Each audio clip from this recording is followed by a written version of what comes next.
Can TCU upset the Michigan Wolverines? It's time to take a look at maybe the Cinderella of the college football playoff and how they're going to be able to pull off a massive upset in the semifinal game. When you look at what TCU has been doing this year, it's been a fun team to watch. There's been a number of comebacks that have been exciting, and there's been a number of thrilling games in which other guys have stepped up in terms of not maybe your normal cast of characters. You look, everybody knows Max Duggan and Quentin Johnston, but there have been guys that have stepped up when those two haven't. Darius Davis has made an impact on offense and special teams. Savion Williams is a very underrated player. And when you look at even Tay Barber's had some big games. Flip to the defensive side of the ball, this is a team that is kind of a bend don't break mentality. You're going to give up some big plays, you're going to give up some points, but this is a team that if they're creating turnovers, that play really, really confident. Especially this secondary, it's a very exciting secondary. Someone that a group that I think is going to have a lot of challenges in front of them, but they get to determine their destiny. They get to determine how good they are, and that's what makes this team so exciting. Is the story behind them, their ability to come back from deficits and to never back down.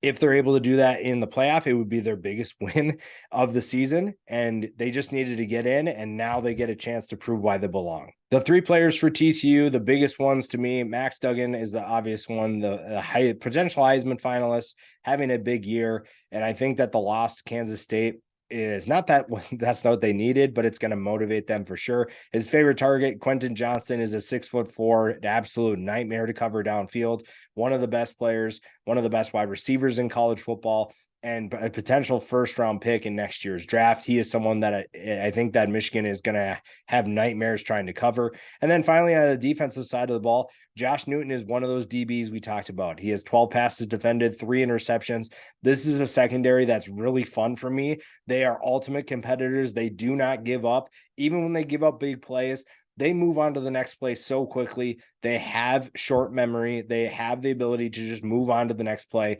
And Newton is a guy that I'm really excited to watch against this Michigan offense. Now, the big players that you have to watch for Michigan, if you're a TCU fan, Mazi Smith, because we look at what Kansas State did to Max Duggan in terms of hitting him. A lot of that pressure came up the middle, and Mazi Smith is going to play a big role in that. And how they block him up the middle could determine how successful or unsuccessful TCU is against Michigan. On the other side of the ball, Donovan Edwards is an absolute nightmare to stop.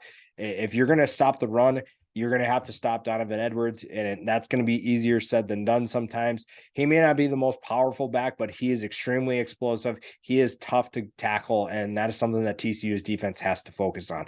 Flip back to the other side, to the defensive side of the ball. Junior Colson, I think, is going to be a linebacker that you have to pay attention to. I think Max Duggan is going to keep his eyes on him because Duggan can run, and Colson's probably going to be tasked with trying to stop him or keep an eye on him. And also, you're going to be covering some explosive playmakers. And so Duggan's going to have to know where he is. Duggan's going to have to be able to read those defense, see where pressure is coming from. And so those are the biggest threats to TCU's offense. The keys for TCU, the first one has to be keep Max Duggan upright. If you're keeping him free of hits, because that's the biggest thing that Kansas State did was hit Max Duggan quite a bit, and he can only take so much. I know that he is a resilient player, and I really love the Max Duggan story. You have to do a better job of protecting him. You have to do a better job of keeping him upright, because this offense has struggled mightily when he's getting hit. I mean, in the middle of the Kansas State game, the Big 12 championship, there were times where it's like, what did they even do on offense? And it's because there was too much pressure, and that's going to be something that's going to slow this offense down again. 23 sacks this year is way too high, in my opinion. Now, it's an offense that runs a lot of plays, but 23 sacks is just the tip of the iceberg. Even the quarterback pressures, the hits that he's taken, the biggest way to slow TCU's defense down is going to be hitting Max Duggan. And that's the thing. He's not invincible. He's not a player that is going to be able to just keep taking hit after hit after hit. Eventually, he's going to break down, maybe not mentally, but physically, he'll definitely break down, and that's going to hurt this offense quite a bit. The next thing is going to be stop the run. Michigan is the 6th best rushing offense in the country, averaging 243 yards per game. That is not going to be something that's you're going to want to slow that down. You're going to want to be able to stop that. Michigan wants to run the football. Edwards' explosiveness, we talked about before, is going to kill you. It's going to be able to make life difficult if you're not able to slow him down. The other thing, if you can't slow that down, play action is going to be the death of TCU if they're not able to stop the run.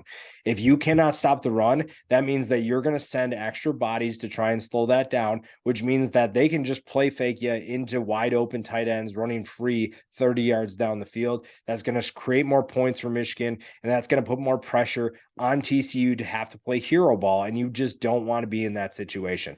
Fit gaps, penetrate the backfield, make tackles for loss, force Michigan to throw the football on third down when it's not just a play action situation. Avoid those situations where you're going to be in really mismatches and at a disadvantage, and you'll be just fine.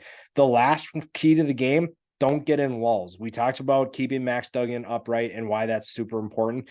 You have to find ways to adapt because this is a playoff where you're going to face potentially two really good defenses. If they beat Michigan and Georgia wins, that you're going to have to find ways to adapt and adjust, because the Kansas State game was a perfect example of that. Midway through the game, it felt like TCU's defense couldn't do anything.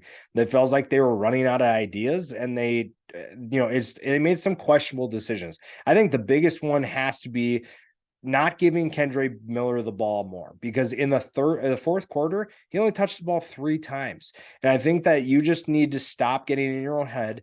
Just do what's working for you and get back to those plays that you have your disadvantages. You look at what Darius Davis even was kind of a no-show in terms of production in that Big 12 championship game. There are guys who, for stretches of time, weren't even involved. Kendre Miller should not touch the ball only 3 times in one quarter. Kendre Miller should be involved more, and then don't just overcompensate. So like he only touched the ball 3 times in the fourth quarter. In overtime, he had the ball 4 of the 5 plays. You're talking about a guy who, yes, is very good, but you can't just overcompensate, because you have to be balanced. And beating a team like Michigan is going to require you to utilize your speed, utilize all your playmakers that you have, and be balanced.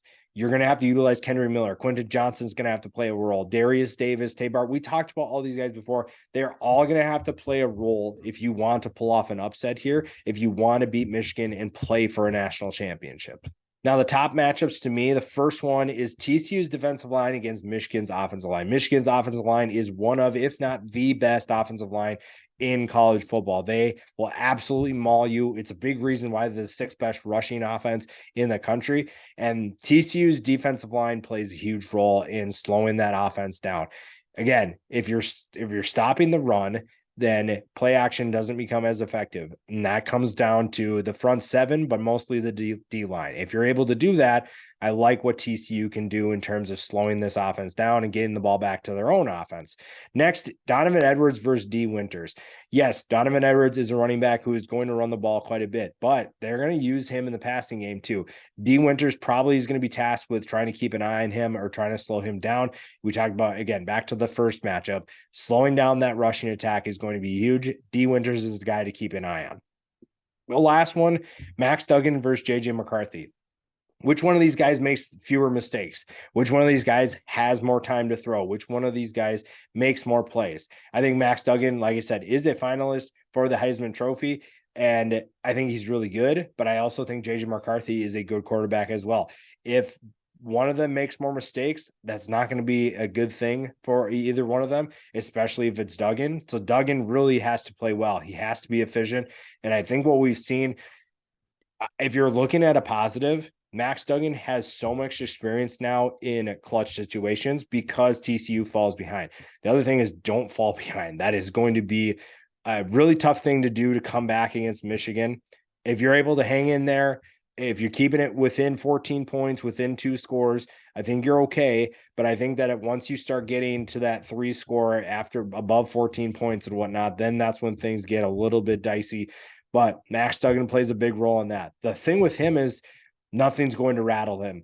Nothing is going to stop him from competing. Nothing is going to be able to take him out of the game, take him out of a good mindset. And that's huge for TCU. I think that is the biggest thing in TCU's favor is that their quarterback is so resilient and this team rallies around him. And when he's resilient, that means other guys are resilient and they're going to be in a good spot. TCU is a really exciting story. They're the team that is the non-usual team. Georgia, Michigan, Ohio State. We've seen them before. TCU has never made a college football playoff, and it's almost kind of uh, doing it for the 2014 team that was snubbed from the playoff. This is a team that has had a great story. They're a resilient group that refuses to lose or refuses to back down, even when they're losing early in games. They just almost focus on the next step. They look at what is the next thing we need to do? What is something we need to do to bounce back? How do we need to adjust? This is a team that does not give up. They do not quit.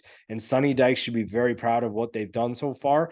But this is a team I think that's going to be very tough for Michigan to beat. This is a team that, to me, has blood in their mouths. They have a bad taste that they just got from losing the Big 12 championship. That is motivation that puts a chip on their shoulder. And this is a team that's not just an underdog that maybe can put up some good plays.